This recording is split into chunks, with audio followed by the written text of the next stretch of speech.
Gilberto Carvalho reconhece a situação dramática de Dilma, mas acha que tudo deriva da cultura do ódio. E se refere a uma palavra que eu criei. Então vamos lá. Prestem atenção a esta fala do ministro-chefe da Secretaria-Geral da Presidência, Gilberto Carvalho. Atravessamos um momento delicadíssimo da nossa campanha. Plantou-se um ódio enorme em relação a nós. Eu não sei o que foi aquilo. Em São Paulo, estava muito difícil andar com o broche ou a bandeira da Dilma. Em Brasília, a cidade estava amarela, sem vermelho. O ódio tem sido construído com a gente sendo chamado de ladrão. Com frequência, a gente vem sendo chamado com desprezo. Estamos sendo chamados de um grupo de petralhas que assaltaram o governo. Opa, de petralhas, eu entendo, porque fui eu que inventei a palavra, né? Fundindo petista com irmãos metralhas, já lá se vão, atenção! 11 anos. Ouça bem, ministro Carvalho. Eu criei essa palavra há 11 anos, em 2003, na primeira gestão do seu partido à frente do governo federal. Ela já foi parar no grande dicionário Sacone da língua portuguesa, como vocês podem ver abaixo. Petralha dicionário. Desde o primeiro dia, expliquei o sentido do vocábulo e deixei claro o que está afirmado em livro, O País dos Petralhas, primeiro editora Record, que nem todo petista é petralha, só aqueles que justificam o assalto aos cofres públicos em nome de uma causa. Apanhei que foi uma beleza. Ainda hoje, uma vasta rede de blogs, sites, revistas e publicações as mais excelentes, todos fartamente financiados com dinheiro público, tem, entre suas missões, tentar me desqualificar. Quando, em passado remoto, apenas 3% dos brasileiros consideravam o governo Lula ruim ou péssimo, eles sugeriam abertamente que eu deixasse o país, que eu me mudasse para Miami, que eu fosse para a ponta do pavio. Quando a Veja me convidou para hospedar este blog, que já existia, em 2006, vieram os vaticínios. Vai durar pouco. Quem vai querer ler esse cara? Pois é. O blog recebe, em média, 350 mil visitas por dia, com picos de mais de 500 mil. Criei o termo em 2003 porque pessoas vinham me contar coisas horripilantes sobre o que se passava nos bastidores do governo. Mas quem queria saber? Direitista. Gritavam. Tucano. Vociferavam. Vendido. Babavam. Fiquei na minha. No máximo, indagava se o lado vitorioso não costuma pagar sempre mais, se é que entendem a ironia. Aí veio o escândalo do mensalão. Aí veio o escândalo dos aloprados.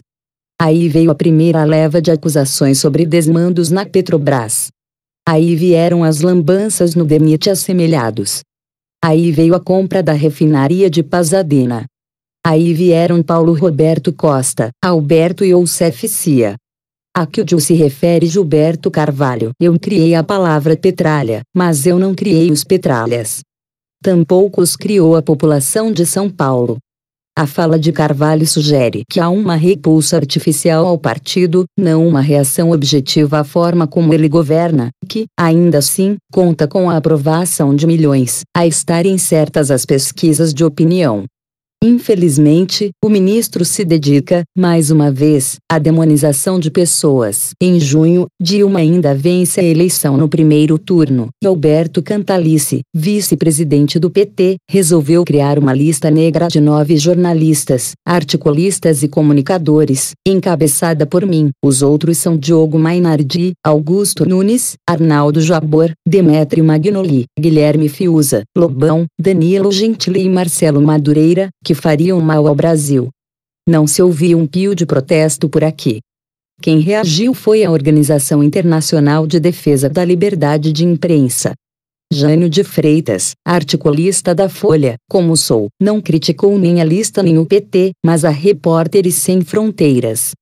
O PT tenta posar de vítima de crime de intolerância, como se o partido fosse o exemplo acabado da tolerância. É uma piada. Por que seria a vítima? Já indaguei aqui. Estamos diante de alguma vanguarda que desafia o statu quo? Os petistas constituem hoje os porta-vozes da luta de oprimidos que não têm outro canal para se expressar. A legenda representa algum valor de vanguarda que uma sociedade atrasada e reacionária se negaria a abrigar.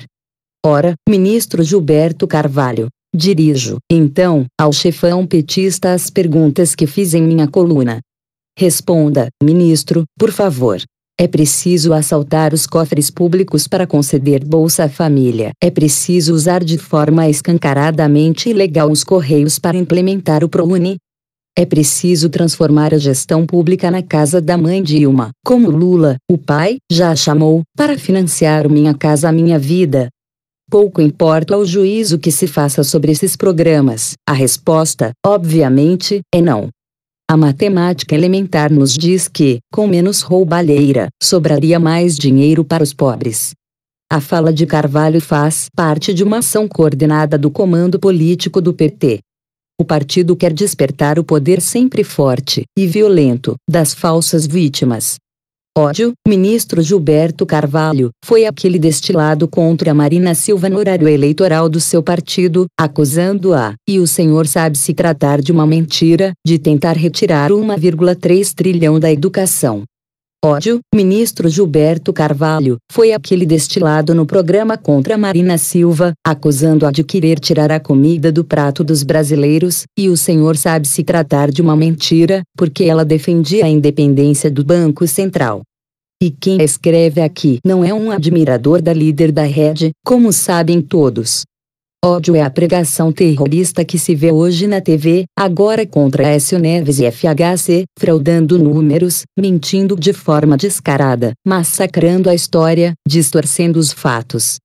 O PT inventou a corrupção. Não, eu nunca escrevi que o PT inventou a corrupção, até porque seria falso. É claro que não. Já havia antes. Está na Bíblia. Existia antes dela. A questão relevante, desde sempre, não está em ser ou não corrupto, em sendo que o sujeito seja expelido da vida pública. A criação detestável e exclusiva do PT, e foi nesse contexto que surgiu a palavra petralha, é a suposta corrupção do bem, a suposta corrupção necessária, a suposta corrupção libertadora. Esse relativismo, diga-se, está absolutamente adequado ao amoralismo das esquerdas históricas. Stalin, por exemplo, era, a seu modo, incorruptível.